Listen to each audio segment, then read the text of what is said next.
sea lo que usted es. Discípulo. Se dice en el Bhagavad Gita, realiza el sí mismo, con el puro intelecto y también por el servicio al gurú y por la indagación. ¿Cómo han de reconciliarse? Maestro, Ishvara, Dios y a sí mismo son idénticos. Mientras el sentido de dualidad persista en usted buscará un gurú, pensando que él es diferente de usted. Sin embargo, él le enseña a usted la verdad y usted obtiene el conocimiento. Solo el que confiere el conocimiento supremo del sí mismo al alma, haciéndola volverse hacia el sí mismo, es el supremo gurú, que es alabado por los sabios como la forma de Dios, que es el sí mismo. Aférrese a él. Por la proximidad del gurú y sirviéndole fielmente, se debe aprender a través de su gracia la causa del nacimiento y del sufrimiento de uno, sabiendo entonces que éstos se deben al extravío de uno del sí mismo. Es mejor permanecer firmemente como el sí mismo.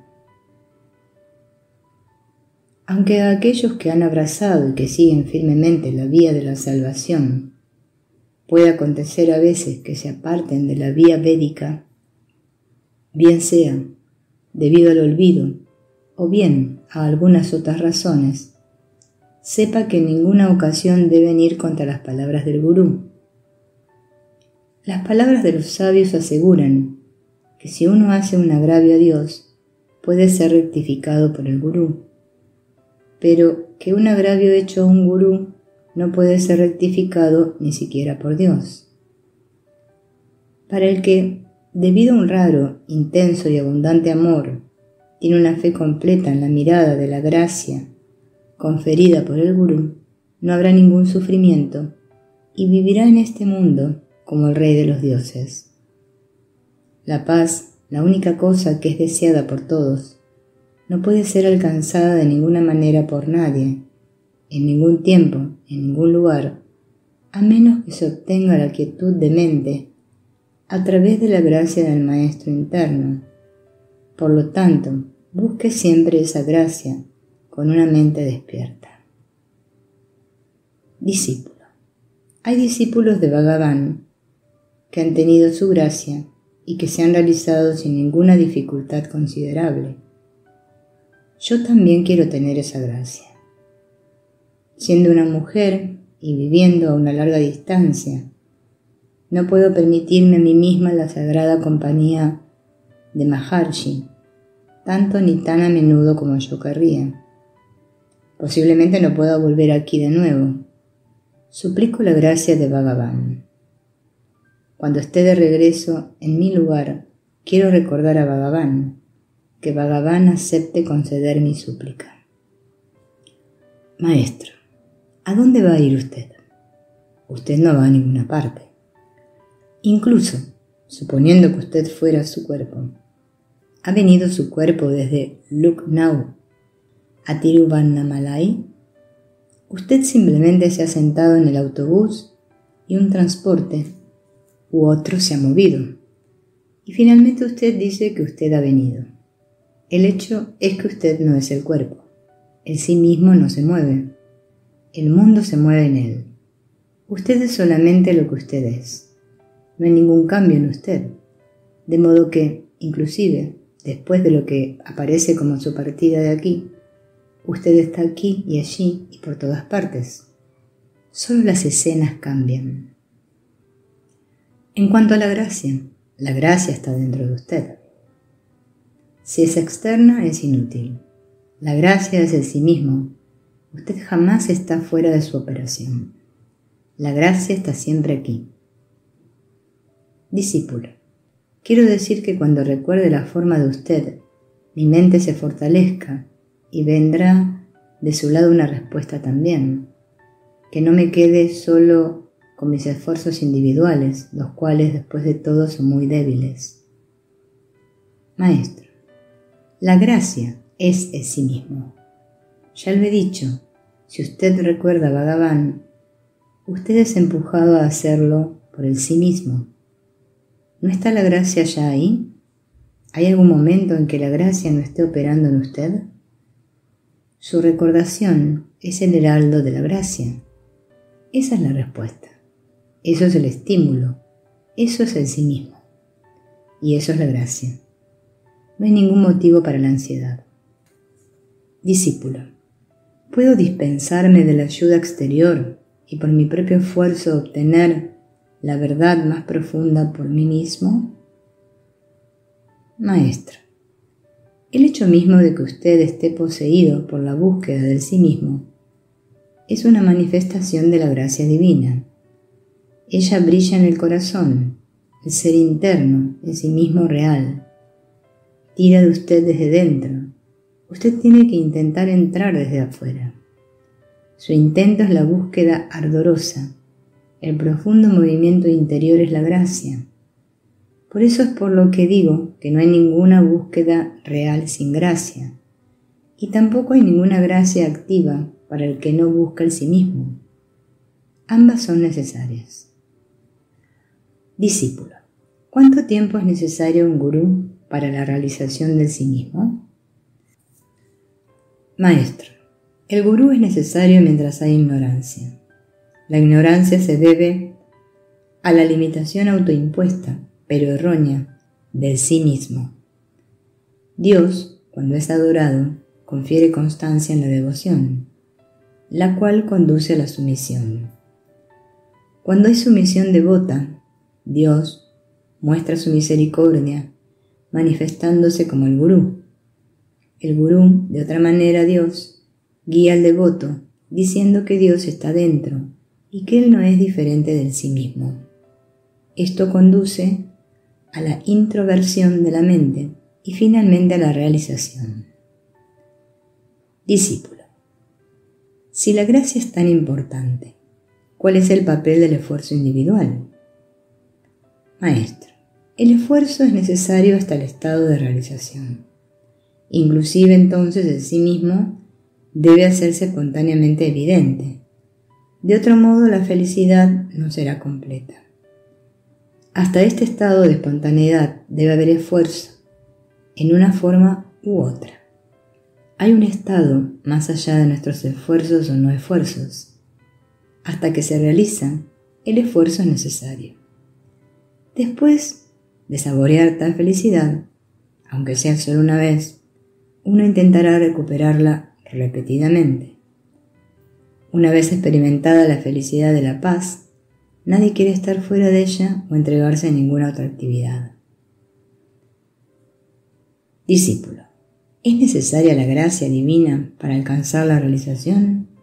¿O pueden los esfuerzos de un individuo honesto conducir por sí solos al estado del cual no hay ningún retorno a la vida y muerte?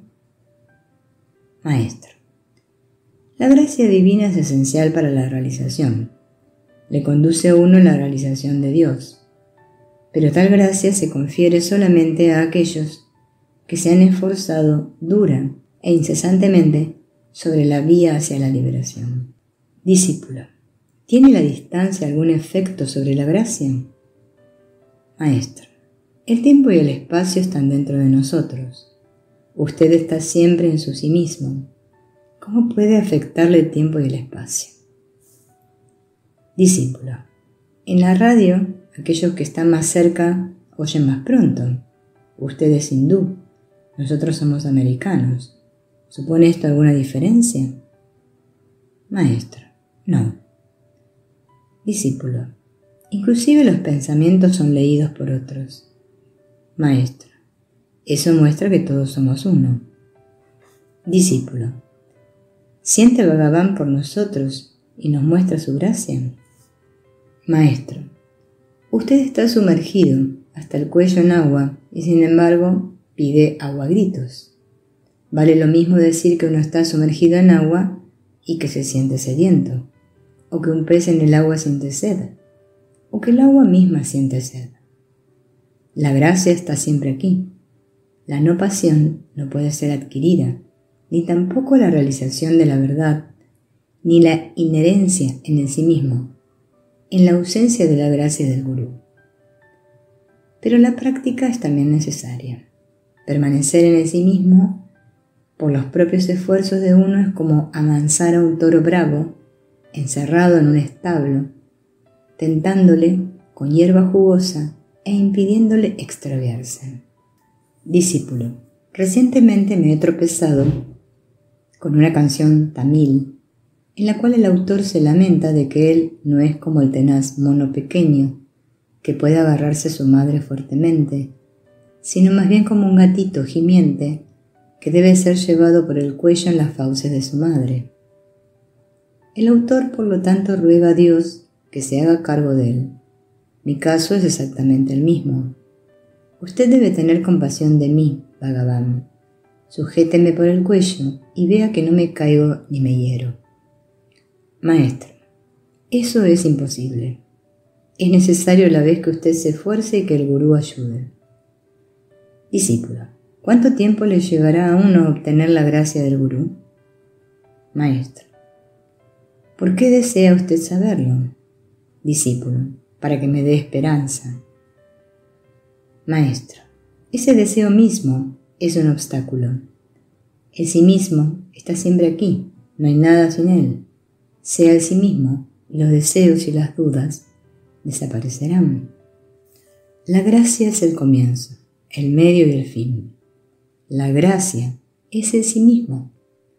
Debido a la falsa identificación del sí mismo con el cuerpo, se considera que el gurú es un cuerpo, pero desde la perspectiva del gurú, el gurú es solamente el sí mismo. El sí mismo es uno solamente y el gurú le dice a usted que solo el sí mismo es. ¿No es entonces el sí mismo su gurú? ¿De dónde más vendrá la gracia? Es del sí mismo solo. La manifestación del sí mismo es una manifestación de gracia y viceversa. Todas estas dudas surgen debido a la visión errónea y a la consecuente expectativa de las cosas externas para uno mismo. Nada es externo a sí mismo.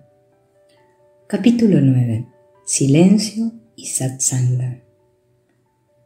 Aunque Ramana daba gustoso sus enseñanzas verbales a cualquiera que le pedía, frecuentemente señalaba que sus enseñanzas silentes eran más directas y más poderosas.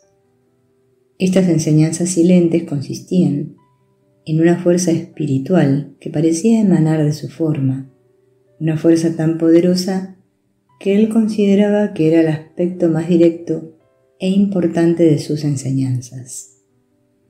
En lugar de dar instrucciones verbales sobre cómo controlar la mente, él emitía sin esfuerzo un poder silente que aquietaba automáticamente las mentes de todo el mundo a su alrededor. Las personas que estaban en sintonía con esta fuerza cuentan que la experimentaban como un estado de paz y de bienestar interior. En algunos devotos avanzados, precipitaba inclusive una experiencia directa del sí mismo. Este método de enseñanza tiene una larga tradición en la India, siendo su exponente más famoso Dakshinamurti, una manifestación de Shiva que llevó a 4 sabios eruditos a una experiencia del sí mismo por medio del poder de su silencio. Ramana hablaba frecuentemente de Dakshinamurti con gran aprobación y su nombre prolifera en muchas de las conversaciones de este capítulo. Este flujo de poder desde el gurú puede ser recibido por cualquiera cuya atención esté enfocada sobre el sí mismo o sobre la forma del gurú. La distancia no es ningún impedimento a su eficacia. A esta atención a menudo se la llama asociación con el sabio, lo cual significa literalmente asociación con el ser. Ramana alentaba encarecidamente esta práctica y decía frecuentemente que era la manera más eficiente de provocar una experiencia directa de sí mismo. Tradicionalmente implica estar en la presencia física del que ha realizado el sí mismo Pero Ramana le daba una definición mucho más amplia. Decía que el elemento más importante en la asociación con el sabio es la conexión mental con el gurú. Esa asociación tiene lugar no solamente en su presencia, sino donde quiera que uno piensa en él y siempre que uno piensa en él. La siguiente cita da una indicación del poder de esa asociación. Consta de 5 versos sánscritos extraviados con los cuales Ramana se tropezó en varias ocasiones. Estaba tan impresionado por sus contenidos que los tradujo al tamil y los incorporó en una de sus propias obras escritas que trata de la naturaleza de la realidad. 1. Por la asociación con el sabio se disolverá la asociación con los objetos del mundo. Cuando se ha disuelto esa asociación con los objetos del mundo, se destruirán los apegos o tendencias de la mente. Aquellos que están desprovistos de apego mental perecerán en eso que es inmutable. Así alcanzan la liberación. 2. El supremo estado que es alabado y que se alcanza aquí, en esta vida, por la limpia indagación, la cual surge en el corazón cuando se gana la asociación con una persona noble, a uno que ha realizado de sí mismo, es imposible de alcanzar escuchando a los predicadores, estudiando y aprendiendo el significado de las escrituras, haciendo obras virtuosas o por cualesquiera otros medios. 3. Si uno gana la asociación con sadhus, ¿de qué utilidad son todas las observaciones religiosas? Cuando está soplando la excelente brisa del sur, ¿cuál es la utilidad de tener un abanico? 4. El calor lo hará desaparecer la luna fría. La pobreza lo hará desaparecer el árbol que cumple todos los deseos, y el pecado lo hará desaparecer el Ganges. Pero sabe que todos estos, comenzando con el calor, desaparecerán teniendo meramente la mirada de sadhus incomparables. 5. Los lugares del baño sagrado, los cuales se componen de agua, y las imágenes de las deidades, las cuales están hechas de piedra y tierra, no pueden ser comparables a esas grandes almas. ¡Ah, qué maravilla! Los lugares del baño y las deidades confieren pureza de mente después de incontables días, mientras que tal pureza se confiere instantáneamente a las personas tan pronto como los sadhus los miran con sus ojos. Discípulo, ¿por qué Bhagavan no va de un lado a otro predicando la verdad a las personas? Maestro, ¿cómo sabe usted que no lo estoy haciendo? ¿Consiste predicar en subir a una plataforma y hablar a las personas congregadas? Predicar es simplemente comunicación de conocimiento. En realidad, solamente puede hacerse en silencio. ¿Qué piensa usted de un hombre que escucha un sermón durante 1 hora y que se marcha sin haber sido impresionado por él de manera que cambie su vida? Compárelo con otro, que se sienta en una sagrada presencia y que se va después de algún tiempo con su visión de la vida totalmente cambiada. ¿Qué es mejor, predicar en voz alta sin efecto o sentarse en silencio enviando nuestra fuerza interior? Pero veamos, ¿cómo surge el lenguaje? Primero hay conocimiento abstracto. De este surge el ego, el cual a su vez provoca el pensamiento. Y el pensamiento la palabra hablada. Así pues, la palabra es el bisnieto de la fuente original. Si la palabra puede producir un efecto, juzgue por usted mismo cuánto más poderosa debe ser la predicación a través del silencio.